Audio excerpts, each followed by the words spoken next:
ในวันที่ 15 มกราคม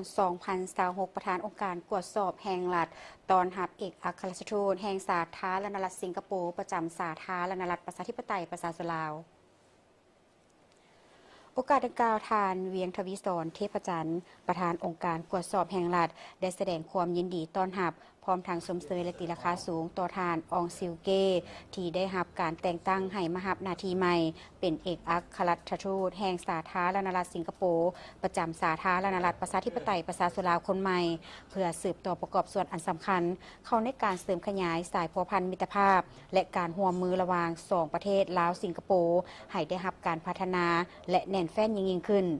พร้อมเดียวกันนี้ทานยังได้แสดงความขอบใจต่อสถานทูตสิงคโปร์ที่ได้ให้การช่วยเหลือสนับสนุนองค์การตรวจสอบแห่งรัฐในการจัดฝึกอบรมหลายครั้งในระยะผ่านมาเป็นต้นภาษาอังกฤษสำหรับนักแปลและการเจรจา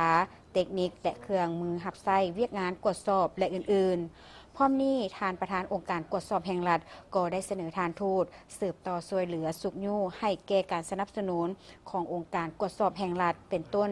การเป็นครูฝึกการฝึกอบรมสร้างโมดูลการเรียนรู้อิเล็กทรอนิกส์และการค้นคว้าวิทยาศาสตร์เกี่ยวกับเวียกงานตรวจสอบเพื่อสร้างความเข้มแข็งให้สถาบันค้นคว้าและฝึกอบรมเวียกงานตรวจสอบ